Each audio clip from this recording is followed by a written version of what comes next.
I had a love of dance, and then that evolved into theater. I was originally interested in dance, and I studied dance growing up. And I went off to college to be a dancer. But then my path changed a bit, and I got involved in theater. I studied dance my whole life, and I went to my guidance counselor in high school, and I said I was interested in dance, and I wanted to get away from New England.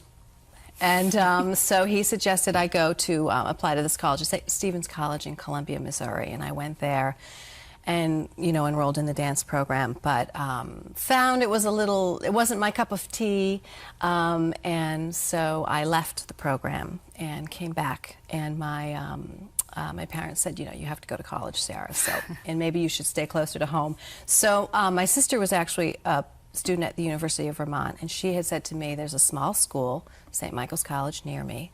Why don't you, you should apply there. So I did, and I went there. You know, I hate to admit this, but I actually assumed that all schools had dance majors, like English. You know, I just assumed, well, you know. So when I got there, I discovered they didn't have a dance program. They had the gym classes, and my roommate was in theater, so I got involved in theater, and I could incorporate the dance into that. And I actually found acting to be, for me personally, more satisfying at that time than strictly dance. So I got involved in acting, and then it just evolved. I guess, yeah, I did. I finished school and I went back to Boston, and I started auditioning for shows, and I did a few things in Boston. I did a show at the Charles Playhouse. I did a show, some Ionesco plays in the North End of Boston, and then I auditioned for a children's tour, and so I spent the next year touring with the children's company, doing a tour, and really liked that. And then from there, I had heard about the National Players Shakespeare Tour, which was a Shakespeare touring company out of Washington, D.C., and I decided I wanted to go away, do a more extensive tour. And so I auditioned for the Players Tour in D.C. and got cast in that touring company. We did Much Ado for a year. So we toured the country for a year, wow, doing Much Ado. And then what happened was I was offered a performance scholarship because Catholic University was associated with the National Players Shakespeare Tour.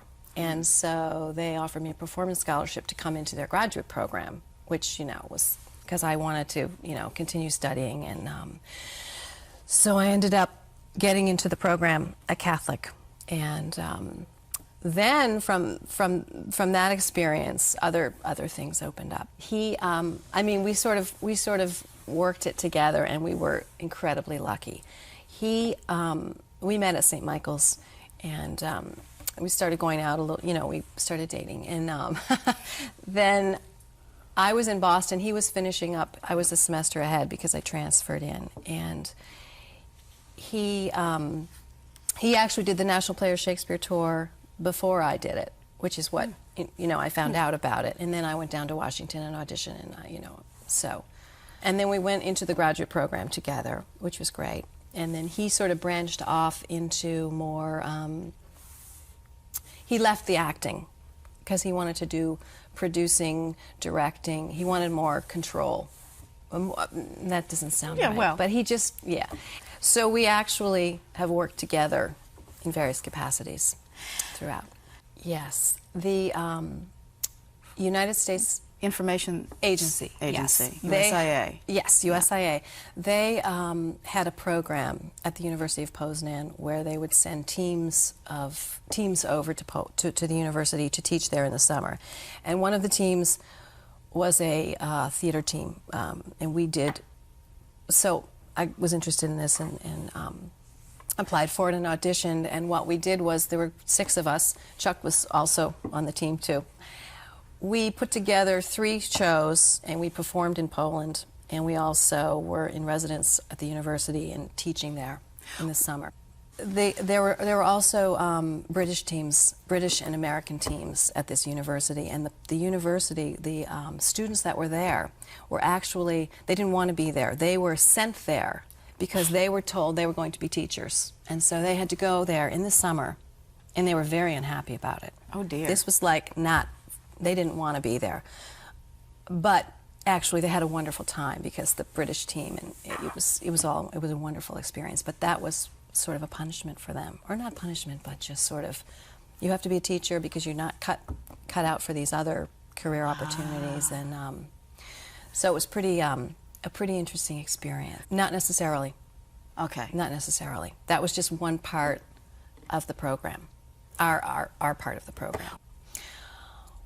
In that experience? Yeah. Well, I worked with students on, interesting, we put together I put a show together with the students, and I had them focus on their perception of Americans, and specifically TV, and their perceptions based on television. And so we put together this soap opera, called it a soap opera, and it was their version of what was going on over here, and it was pretty outrageous. I mean, it's interesting because the easiest part is doing the show. You know, you would think, doing a show again and again, but certainly doing Shakespeare's, you know, you can just... but the hard part of touring is being with a group of people, and if you don't get along, you know, and you're in the same van with them, and you know, we had roommate, you know, you go from hotel to hotel, and just getting along. So that's a hard thing in touring For a whole year. Yeah, and play to different audiences, you know, because they all respond. They respond differently. People in the South, people in the North. Some people hadn't seen much theater. Some people, there's an energy that happens between a performer and an audience, you know, in an audience, and I mean, you absolutely, it happens. I mean, certainly some of the roles, I mean, my role was insignificant in the story, but you know, there's just, it just doesn't have that same satisfying, it's not satisfying. Summer stock is theater in the summer, and you usually rehearse quickly, a couple of weeks, and a show runs for a few weeks. Summer stock, traditionally, they do crowd-pleasing, fun shows. It's summer, and it's a great training ground for young people in the business. There are union summer stock companies, and then there are union equity summer stock companies. St. Michael's Playhouse is an equity summer stock theater, and that means professionals. Professionals, yes, yeah. And that means they hire. They're under guidelines by the Actors Equity Union to hire a specific amount of equity actors, and they have to adhere to performance rehearsal times, and you know, you only get called a half hour before the show. I mean, there's certain guidelines, and it was UVM because what happened was, because of our undergraduate work at St. Michael's, then being a Catholic with the Players, we kind of kept in touch, and there was an opportunity. I got a call from the Rathkebs, and there was an opportunity to come back and do a role. They were interested, and so that started our returning to the Playhouse, but strictly for the summer. And then what happened was I was in New York, in New Jersey, living in New Jersey, right outside of the city, and I had the opportunity I was freelancing, looking for work, auditioning, and a friend of mine was teaching at Seton Hall University, and she said to me, "Would you like to teach, make some money?" And I needed to make some money, and so I said, "Well, I don't know how to teach." You know what? No. She said, "No, really." It was teaching a speech class, and she said they like, you know, theater people because you can get people to get up and speak and all that. And so I started teaching, and then I ended up teaching 4 courses at Seton Hall and Kane, and I started to really like teaching, and decided I really wanted to be a part of a department and not coming in and teaching 1 or 2 classes. And I have a daughter. She's 16. In 2 weeks she'll be 16, and so it was kind of hard to freelance and go in and out of the city and teach. I mean, it was just kind of crazy. It was getting crazy. They needed a year replacement, and so I had known the chair at the time, and so he called me out of the blue and said, "I need you tomorrow." And I said, "Wow, how can I refuse?" I think because it's different different artistic directors. Their season selection is a little bit different. They're doing some more controversial pieces, picking shows in that area, and yeah, it's evolving. Audiences change too. Oh, they are. A lot of people are.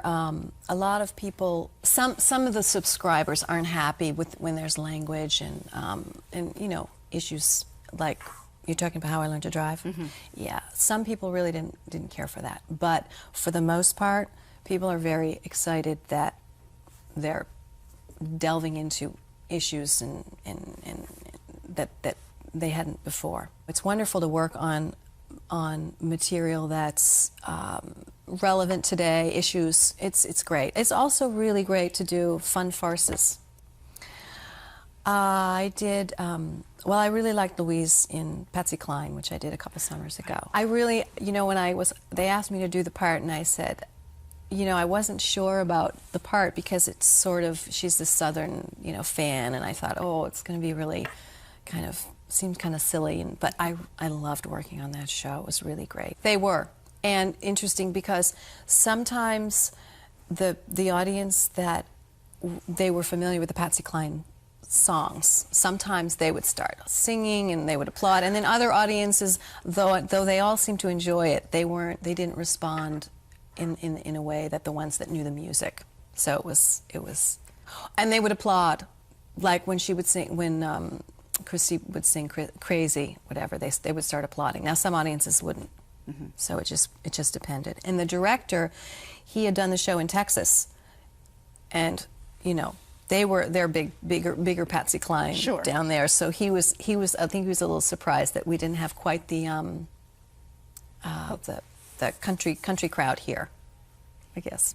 It's a combination, yeah. In our program we have a lot, well, you mean, we have about 50 majors right now, 40 minors, and then we have theater concentrators, education majors concentrating in theater. So hopefully they'll go on and teach theater. I think it's a way of, first of all, it teaches you to communicate, you know, communication skills. People have a fear of speaking, giving presentations, and in life you have to communicate. So there's that aspect. Also, I think dealing with human issues in life, you know, portraying characters who experience things that we all experience, and being able to act it out is really good for students. They learn more about other people and other ways of being. I think in the past 10 or 20 years there's been a huge growth in graduate training programs, and also now they have at the undergraduate level they have a BFA, which is a Bachelor of Fine Arts, and then there's also the BA, which is just the bachelor's degree. We offer a BA, so we teach a broadly based curriculum. So the students don't just come in and do costume design or performance. They get all of it, which makes them well-rounded.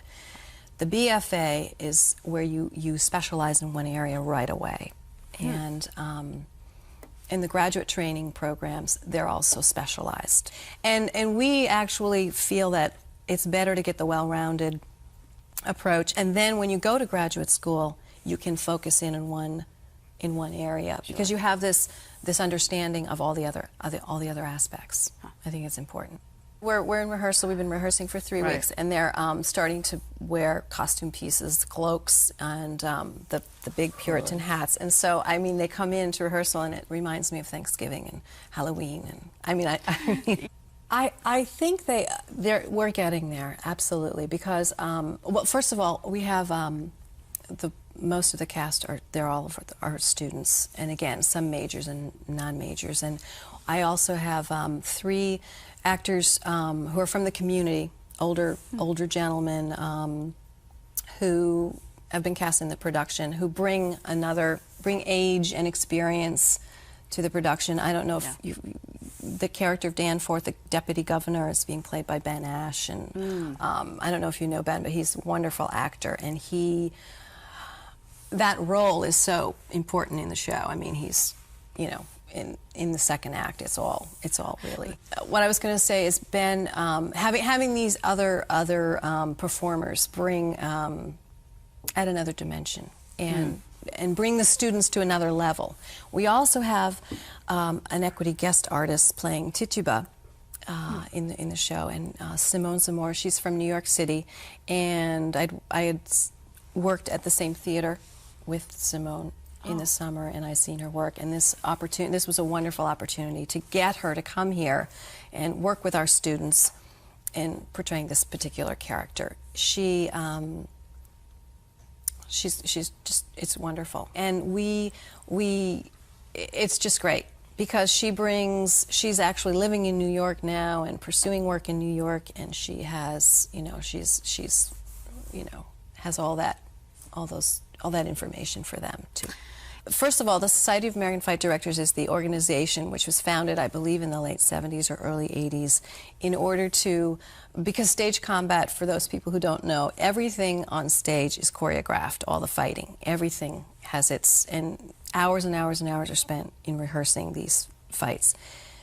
In order to sort of establish safety and artistry in stage combat, this organization was formed by a group of men.